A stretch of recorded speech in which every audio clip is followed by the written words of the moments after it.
Hey guys, Von Gene here.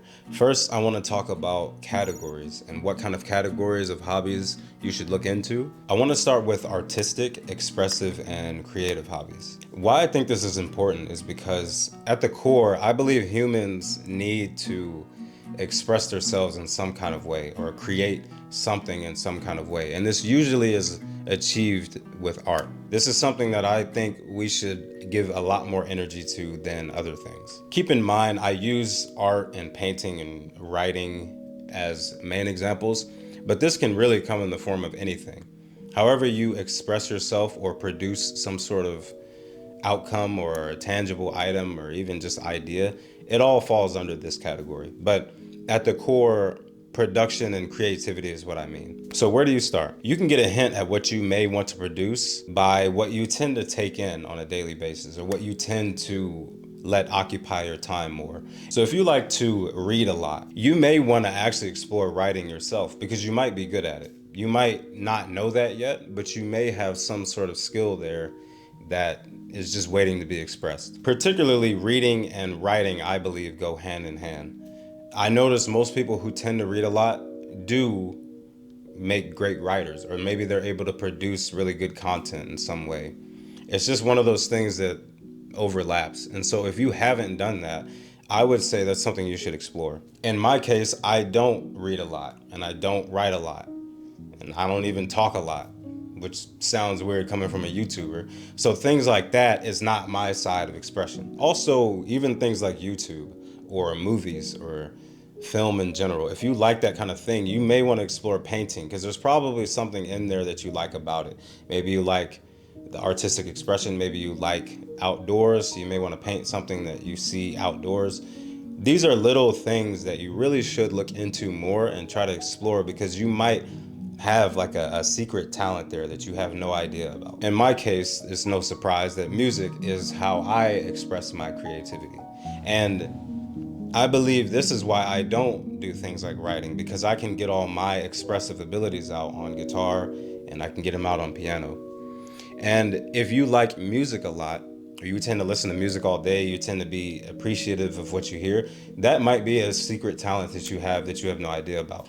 So that's something you may also want to explore.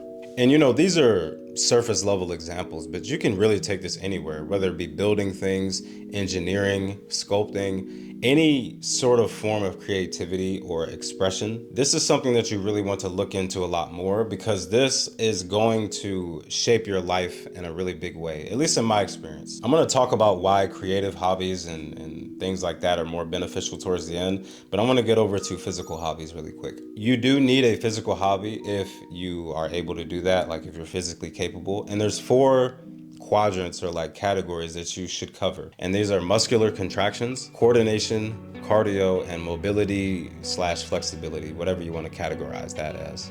Some of these will overlap, but you want to make sure that whatever you're doing physically does cover somewhat of all of those. If you've been here before, I'm very biased towards combat sports because that's what I did. And that kind of covers everything as long as you have a good strength and conditioning program. But it doesn't have to be something like MMA, right? It could be powerlifting. Maybe you're into powerlifting, but on the side you do cardio and mobility. This is something that you really want to keep in mind no matter what you're doing. And it could just be the gym in general. Maybe you just like to go lift weights and you don't want to play a sport. That's cool too. As long as you're covering all of the bases, you'll be fine. And it'll lead you into what I'm going to talk about in a second. And that is a well-balanced body.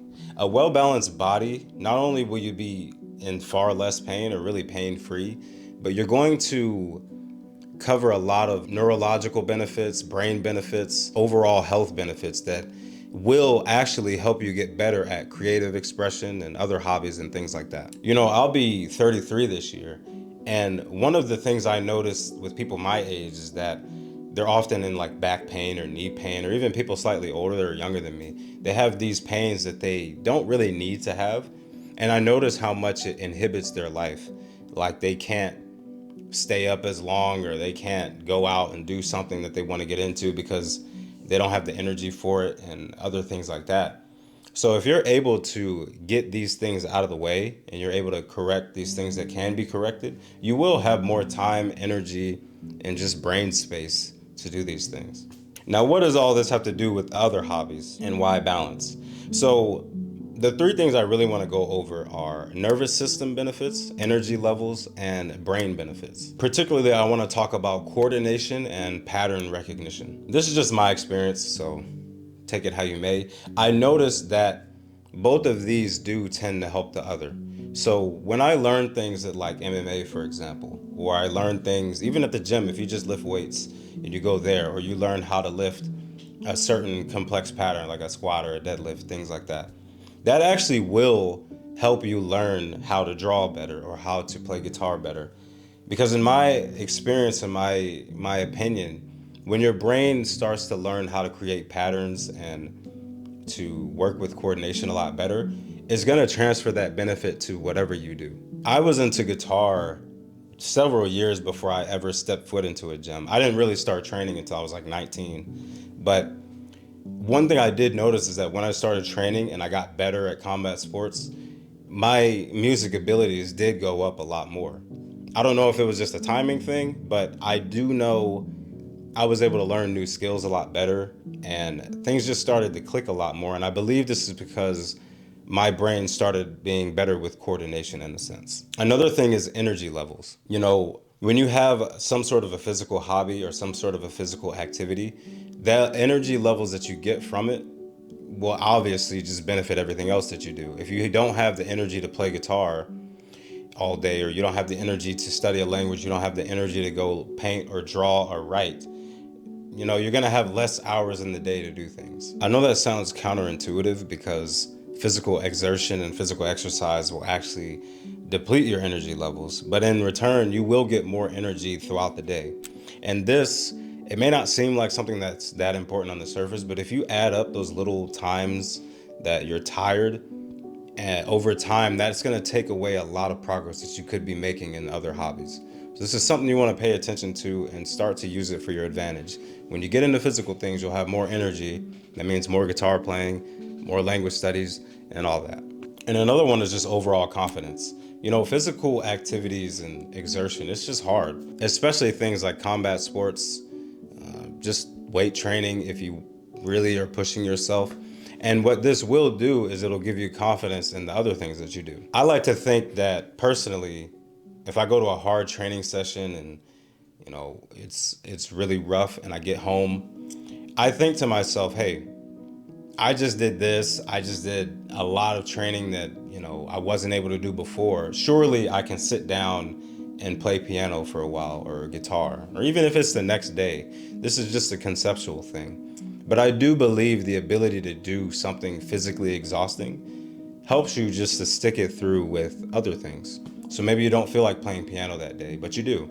Or you don't feel like writing that day or going out and doing something, but you do it anyways.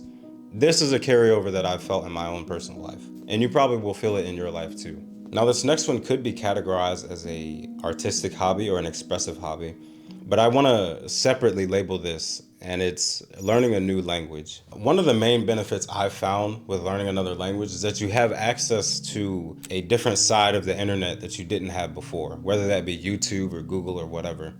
And this may open you up to new ideas or new things that you may have never known that you would be into. More so, I think the biggest benefit of language to me is compartmentalization skills. I don't know if that's the correct word, but that's the word I'm going to use for this video. And what I basically mean is your ability to take somewhat complex things, make them really simple, and open up your brain to the next advanced thing, and then make that simple. And this will benefit you in many other ways. So you can think about higher level things while kind of doing other things at a more surface level. So like, how do I say, in a language, say I take a sentence like, 仕事に行く途中にこの手紙を出すのを忘れないでください. That means don't forget to mail this letter on their way to work. But if I had to think about the words, if I had to think about the grammar and how to say it, and it wasn't compartmentalized yet, I would not be able to flow with the conversation as well. But if I can just spit that sentence out to someone, or I mean, I don't know, whenever you would need that sentence, but if I can say that, I can actually think about the full conversation, right? Or if in Italian I say ti ricordi di quel giorno, That means, do you remember that day? But I don't, again, I don't have to think about grammar. I don't have to think about things. I can actually start to think about their answer and how I'm communicating with them rather than what I'm going to say and these other things that I may be struggling in.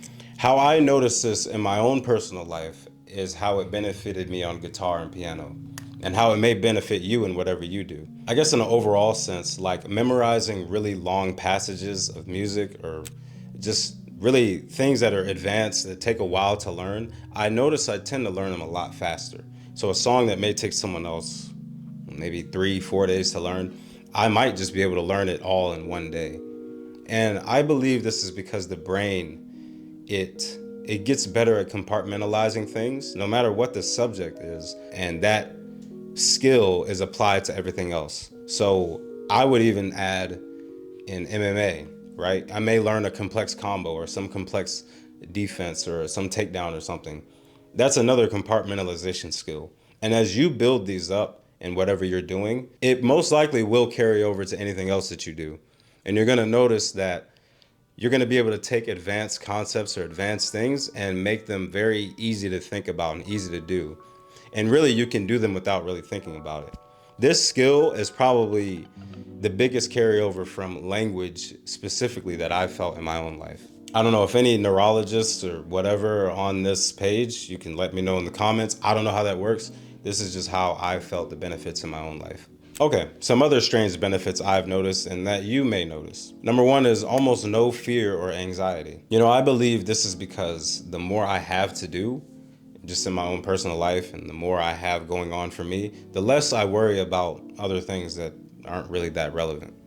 You may experience this if you already have a lot of interests and you notice other people are so caught up with things that they don't really need to care about, but you're probably worried about what looks good in your hobby, or like what music you want to learn next, or what you want to draw next, or what you want to build next, things like that. I noticed in my life this has been a really big benefit that kind of just came out of nowhere. The next is delayed gratification skills. You know, to keep it blunt, I think these days our brains are cooked. We look things up, we want instant results, we want it fast, we want it easy, we want it today. You just push this button and you're magically good at it. And I believe when you have several interests or you get into these hobbies, you kind of don't need to teach yourself that things take time. It's just something that you naturally learn. Especially if you have hobbies like music or art or even writing and things that just require years of effort to get good at. And I would even add the gym or sports, because those also take years to get good at.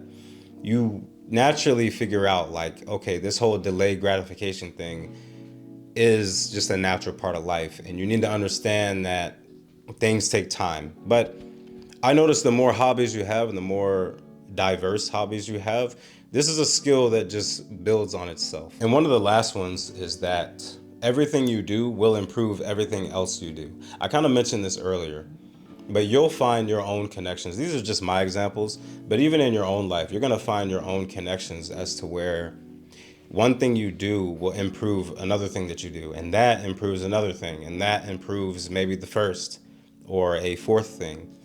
And you're going to have like a bubble ecosystem in a sense of things that tend to improve each other. If you have examples of this, I really would like to know, because oftentimes in these videos, I just use my own examples, but I am curious to know what you guys do. You know, like what has helped. Maybe your writing has helped you speak better, or maybe your painting has helped you take better photos, or maybe watching certain things makes you draw better. I don't know. I'm curious though. There's probably a lot more I could say in this video about like what hobbies to choose and all that, but this is just sort of a video that just gets you thinking, and then you can go find something you want to get into based on these categories, or maybe something that's similar, and you can just get started today. If you already have multiple interests and you want to learn how to categorize them, you can watch the video that's going to be here. And if you don't know where to start at all, you can watch this video that's going to be here. Other than that, if you like the video, please leave a like. It helps this channel out a lot, and it gets this to other people like us. And if you have not subscribed, go ahead and subscribe. And if you do not subscribe, I'm gonna send whatever I put on the screen right now to come get you. I can't really think of anything as I'm making this video. Love you guys and see you in the next one. Peace.